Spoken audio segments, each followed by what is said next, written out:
Before we dive in, if you haven't already, hit that subscribe button, smash like, and drop a comment because what you're about to hear isn't just a story, but a nightmare that came true. The night was cold, the kind that made the fog cling to every streetlight and turned the suburban roads into a maze of shadows. In Sheffield, England, the small-town streets were usually quiet, punctuated only by the occasional bark of a dog or the distant hum of a late-night bus. But on November 11, 2023, one particular street became the epicenter of a tragedy that would shock everyone who knew the two boys involved. Corey Owen Cooper had just turned 17. Just one day prior, he'd passed his driving test, a milestone he had waited for with the impatience of youth, the kind of reckless eagerness that makes teenagers feel invincible. He and his best friend Joshua Adkins had been inseparable since primary school, bonded over video games, football, and a shared sense of daring. That night, they decided to take Corey's Fiat Grand Punto for a drive, the vehicle rumbling softly under the weight of their youthful excitement.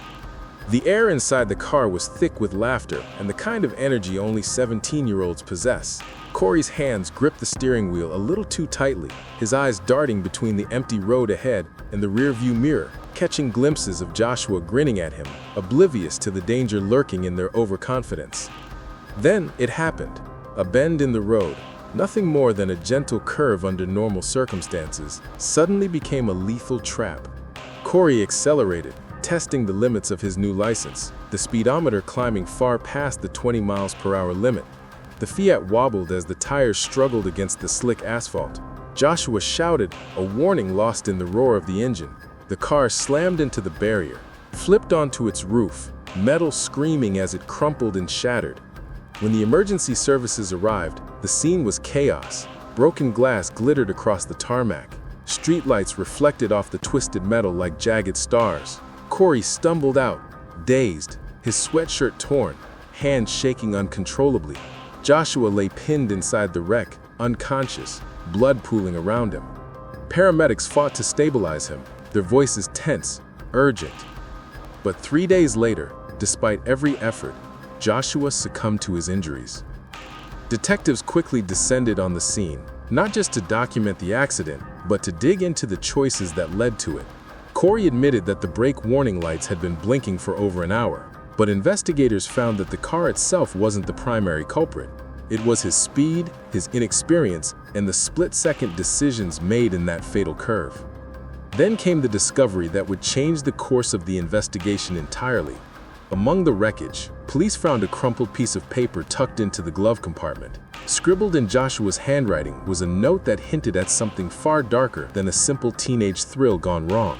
Something that suggested this accident might have had a secret, hidden element. As the detectives unfolded the note, Corey sat on the curb staring at the mangled car, unable to comprehend the magnitude of what had just happened. But when they opened the glove compartment fully, what they found inside changed everything. Detective Inspector Helen Graves stared at the crumpled note again, her brow furrowed. It wasn't just a scribble, it was a list of names, dates, and cryptic phrases, almost like a diary of someone keeping secrets they weren't ready to reveal. Joshua's handwriting was unmistakable, looping letters scrawled in hurried script, and the content suggested tensions Corey had never even suspected existed. Corey sat silently in the interrogation room, the fluorescent lights reflecting off the glass, his eyes hollow with guilt and confusion. He hadn't meant for any of this to happen. He'd been so sure that being careful meant nothing could go wrong. But Detective Graves knew better. Teenagers rarely make mistakes this deadly without something hidden beneath the surface: envy, fear, or betrayal. The investigation began to pull threads that led to more questions than answers. Surveillance footage from a nearby convenience store showed Corey and Joshua laughing as they got into the car. But just hours before, the same footage revealed something odd. A dark figure had lingered near the car, watching them. It wasn't immediately clear who it was or why they were there, but it suggested that the crash might not have been entirely random. Meanwhile, friends and classmates described subtle tensions between the two best friends that nobody had noticed before.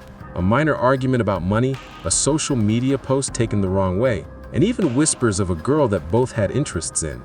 Nothing anyone could have predicted would escalate to a fatal crash, but Combined with Corey's inexperience, the signs painted a complicated picture. Then came the call from the forensics team.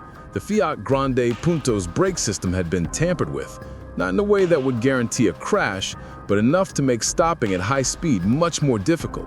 Someone had known that Corey would drive the car that night. Someone who knew how vulnerable he was as a brand new driver. The detective's attention shifted. Who had access to Corey's car? Who had the knowledge and the intent to create such a subtle but dangerous trap? Corey's alibi was airtight for the hours leading up to the crash, but that left a chilling possibility. This may not have been just a tragic accident born of inexperience. As Graves dug deeper, she discovered that Joshua had been hiding something from everyone, even Corey.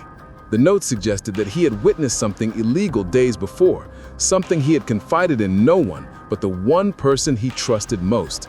And now, with Joshua dead, that secret had died with him, unless someone was still willing to act to protect it. The tension in the town escalated. Rumors spread like wildfire. Friends whispered about betrayal, some blaming Corey, some hinting at someone else entirely. Corey, who had only wanted to enjoy his first taste of freedom behind the wheel, was now trapped in a nightmare far beyond his control. Then came the discovery that no one could ignore. A second note, hidden under the passenger seat, soaked with water and nearly destroyed. But what remained legible was one single horrifying line. They were never supposed to leave the street alive. Detective Graves read the words aloud, feeling the chill crawl up her spine. It was no longer just a crash. Someone had orchestrated the night's events, and Corey had been an unwitting participant. But who and why?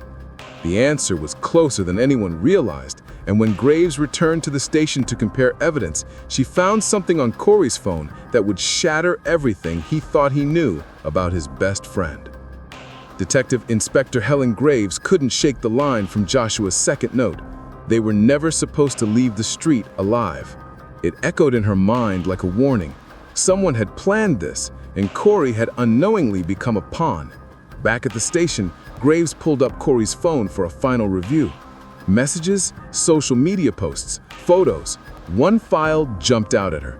A video sent to Joshua hours before the crash. It showed a hooded figure tampering with the brakes of Corey's car while he was still inside the house.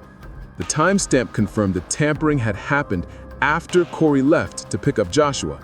Graves felt a chill. Someone intended for this crash to happen. Corey, confronted with the video, broke down. His voice trembled, words tumbling out like a dam breaking.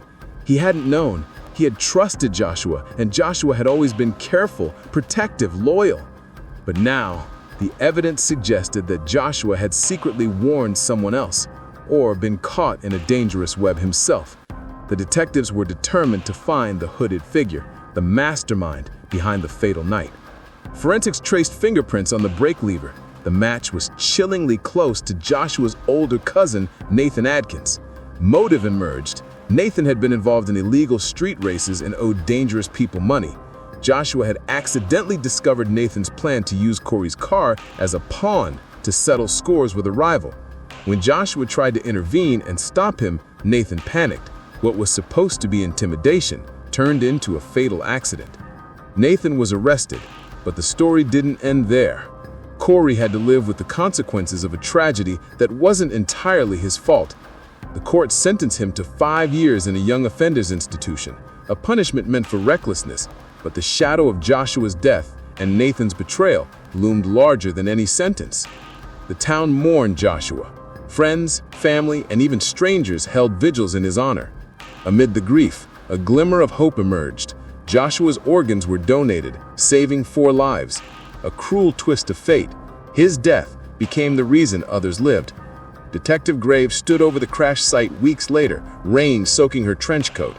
The twisted Fiat had been removed, but the marks on the road remained, a silent reminder of the night when trust, loyalty, and youthful recklessness collided with deadly consequences. Graves reflected on the fragility of life, the secrecy that humans can harbor, and the chains of choices that even the innocent can't escape.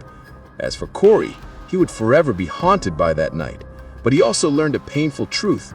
Innocence and experience are fragile, and sometimes the people closest to you can carry secrets that endanger everything. The crash wasn't just a teenage mistake, it was a perfect storm of betrayal, hidden motives, and unforeseen consequences. And in the quiet of the night, when the streets were empty and the fog returned, Graves couldn't shake one final thought. They thought the nightmare was over, but sometimes the past doesn't rest.